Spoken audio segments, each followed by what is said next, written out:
Fakta menarik banget nih soal Badlands. The Badlands of Minecraft terinspirasi oleh ngarai, sungai, dan mesas di gurun Amerika di tempat-tempat seperti Arizona, Utah, dan Nevada. Mereka menampilkan pasir merah, tanah liat, dan kaktus seperti yang dapat ditemukan player di kehidupan nyata. The Badlands adalah salah satu bioma yang unik di Minecraft dan mengubah cara player harus mendekati bertahan hidup sepenuhnya. Dan inilah beberapa fakta menarik seputar Badlands di Minecraft.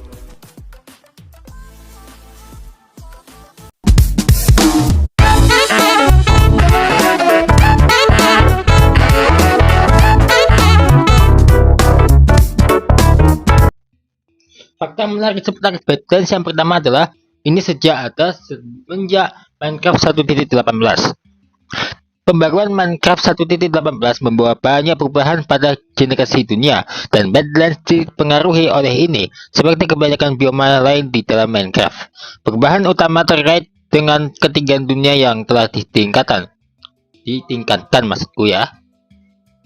Karena peningkatan ini, Badlands sekarang bisa lebih tinggi dengan puncak dan puncak gunungnya loh. Dengan demikian, pasir merah dapat ditemukan di ketinggian yang lebih tinggi, dan pengembang memastikan bahwa variasi batu pasir merah dapat ditemukan secara alami saat menjelajahi bioma ini.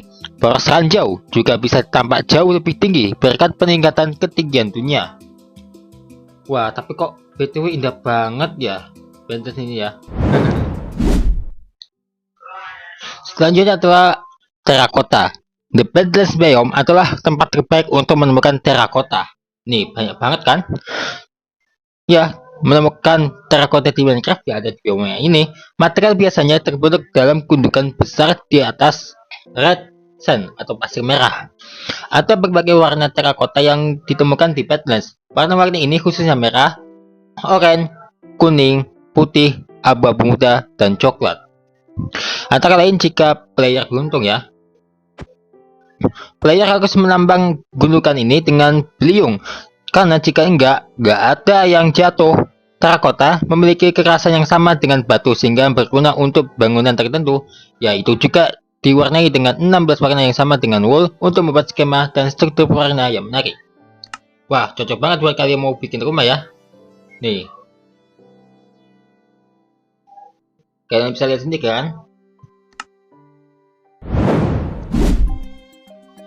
Nah, berikutnya ini rada ngecewain juga nih, karena nggak ada mob pasif sama sekali di bioma ini. Ya, Badlands nggak spawn apapun, nggak spawn mob pasif. Nggak ada sapi, nggak ada domba ataupun ayam yang akan spawn di sini, sehingga sulit menemukan makanan kecuali di bawah dari tempat lain. Waduh, jadi rada ribet juga ya kalau bolak-balik ke bioma apalagi jauh jaraknya. Selain itu, ini berarti nggak ada penduduk desa yang akan membuat rumah mereka di Badlands. Jadi agak jauh untuk mencoba memperkuat basis di salah satu bioma ini, karena player harus pergi ke area lain untuk mendapatkan sumber daya dasar. Bahkan pohon, semak-semak, dan rumput juga tidak terlalu sering terbentuk di Badlands, sehingga farming juga bukan waktu yang menyenangkan. Ada variasi khusus dari Badlands yang memiliki jumlah pohon yang baik, tetapi sangat jarang. Jadi player nggak boleh bertaruh untuk menemukannya ya. Berikutnya adalah The Mineshaft. Fitur paling menarik di Badlands adalah seberapa seringnya mineshaft di dalamnya. Mineshaft ini dapat ditemukan lebih sering dapatlah di bioma lainnya, bahkan terkadang mengintip di atas permukaan loh. Fitur langka ini membuat Badlands layak dijelajahi untuk menemukan bahan tertentu seperti emas, karena mineshaft luas dan berjalan tepat di bawah permukaan, membuatnya mudah ditemukan dan menarikkan diri. Ya, hal menarik lainnya tentang mineshaft di Badlands adalah bahwa pagar dan kayu pendukung terbuat dari dark oak loh. Ya, bukan kayu oak biasa di mineshaft yang lain. Jadi menarik juga ini ya. Waduh, memanjang sampai sini nih mineshaft Kobe.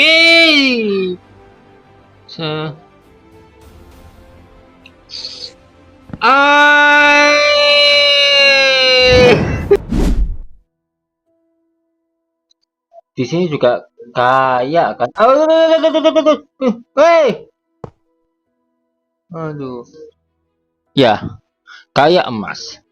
Jadi selain memiliki banyak mineshaft, bioma Badlands juga memiliki sejumlah emas yang sangat tinggi.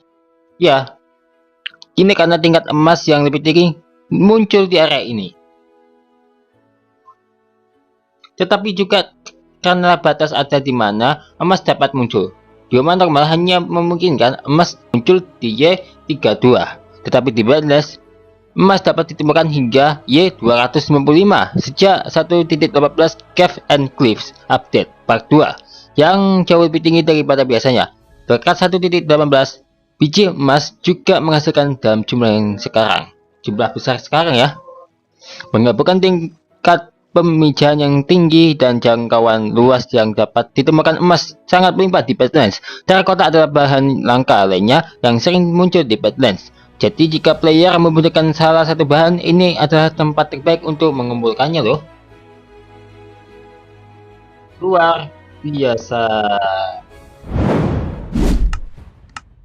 Fakta ini cukup miris nih ya, karena bioma ini rawan banget kekeringan. Badlands juga hanya mengalami kesulitan spawn mob pasif, tapi juga hampir tak ada air yang bisa ditemukan di sini. Nah, walaupun ini ada airnya sih ya, tapi ya Badlands dianggap sebagai bioma kering, artinya nggak akan melihat hujan atau badai petir dalam kondisi normal. Pengecualian untuk aturan ini adalah ketika sungai mengalir melalui bioma. Ya ini misalnya, sungai ini. Hujan dapat turun di wilayah dengan sungai. Terakhir, terkadang danau akan terbentuk di Badlands, tetapi mereka sangat langka kecuali bioma berada di dalam salah satu variasinya. Apa yang membuat ini lebih menjengkelkan adalah bahwa Badlands biasanya terbentuk di sebelah gurun atau savana. Jadi bahkan jika player ingin mendirikan pangkalan di dekatnya, ini mungkin harus berada beberapa bioma. Jika mereka menginginkan air, konon mereka yang cukup beruntung menemukan perairan besar dapat mengharapkan untuk menemukan lautan hangat yang memeluk sisi bioma Badlands pada 1.18. Atau fakta menarik lainnya nih, yaitu dataran tinggi. Varian bioma ini sebenarnya udah nggak lagi muncul di dalam game pada 1.18. Dataran tinggi Badlands secara keseluruhan sangat mirip dengan Badlands normal. Perbedaan utamanya adalah lebih sulit untuk dinavigasi. Di dataran tinggi muncul permukaan bebatuan curam yang melompat 20 hingga 30 blok di atas permukaan laut. Wajah ini sangat curam dan sulit didaki tanpa meletakkan balok. Ketinggian dataran tinggi ini juga membuatnya berbahaya untuk dinavigasi.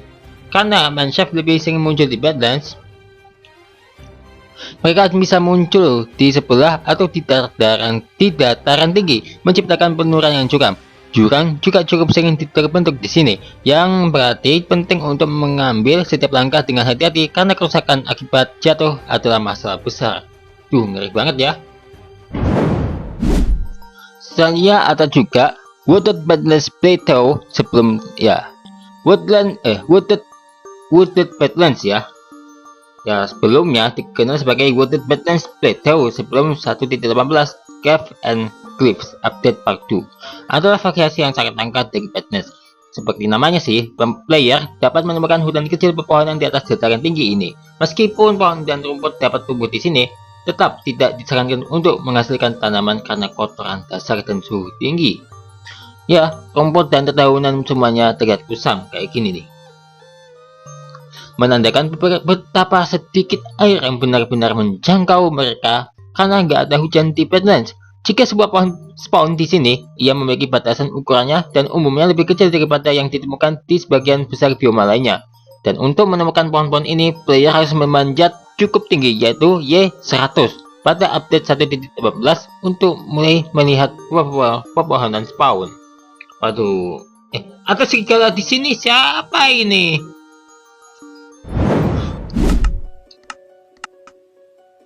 The Eroded Badlands. Bioma ini dimodelkan dan ditata agar terlihat seperti Bryce Canyon di Utah, Amerika Serikat. Ini menampilkan Hutu ikonik yang membuat Ngarai begitu dikenali. Di Minecraft, Hutu dibentuk dengan menara pasir merah.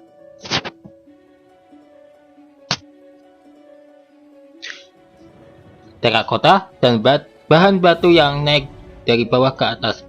Mereka cukup umum sih, muncul di sekitaran 40% Badlands Ya, jadi dalam edisi Bedrock dari game ini, mob pasif benar-benar dapat muncul di Eroded Badlands karena biasanya ada air di dekatnya. Java Edition tidak spawn banyak mob pasif di sini, yang merupakan kontras yang menarik antara keduanya. Secara keseluruhan, Eroded Badlands adalah salah satu biomap permainan yang lebih unik dan juga merupakan taruhan terbaik player untuk menemukan berbagai macam terakota. Wah, menarik juga ya. Selanjutnya adalah Pegunungan Disco. Nah, yang dimaksud apa sih? Pada tahun 2013, ketika Badlands pertama kali ditambahkan, direktur kreatif untuk Mojang Studios menyebutnya sebagai Gunung Disco. Ini mengacu pada berbagai warna hudu yang muncul di Eroded Badlands dan gundukan terakota yang dalam variasi normal. Bioma ini mengalami banyak perubahan setelah penyertaan awalnya. Salah satu contoh terbesar dari ini adalah perubahan di mana poros mineshaft dapat muncul di atas permukaan di mesas dan badlands. Perubahan ini diterapkan untuk menjadikan setiap bioma pengalaman unik yang mendorong player untuk menjelajahi dan belajar tentang dunia di sekitar mereka. Pegunungan Disco adalah tempat yang paling bagus untuk memulai karena mereka menarik perhatian dan menarik player. Terakhir adalah Benih Tantangan. Player telah membawa Minecraft ke level berikutnya dengan memainkan tantangan di dunia yang dirancang khusus untuk memberi mereka masalah. Salah satu lari ini adalah mencoba mengalahkan Minecraft sambil hanya tinggal di bioma Badlands dengan menggunakan seed tertentu. Player dapat mengontrol dunia tempat mereka spawn dan inilah yang membatasi mereka sejak saat itu. Permainan khusus Badlands sulit karena player tidak akan dapat menemukan hewan untuk diternakan kecuali mereka mendapatkan variasi tertentu yang memungkinkannya. Menemukan diamond juga membutuhkan waktu sedikit lebih lama dari biasanya karena mencapai permukaan laut berarti menggali lebih jauh dari biasanya.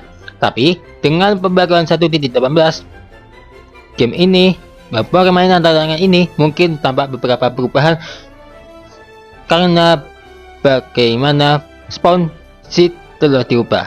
Terakhir, bertani juga merupakan tugas yang sulit karena kekurangan air dan kotoran kasar. Dan itulah beberapa fakta menarik seputar Badlands. Wah, jadi kira-kira fakta yang mana nih yang paling mengejutkan menurut kamu? Apakah kalian sudah tahu fakta seputar Badlands di Minecraft? Jika udah tahu, sampai jumpa di video selanjutnya.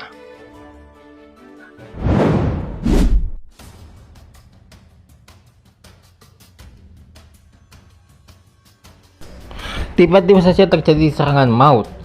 Nah, alhasil malah melakukan hal yang sembrono, yaitu menyalakan TNT yang berwarna merah. Alhasil terjadilah kebakaran hebat. Ini rumahku lagi, ngenes banget tuh. Terlebih lagi ini berada di desa 27. Untungnya tak sampai merembet ke rumah lain ya. Bagaimana ya cerita selanjutnya ya?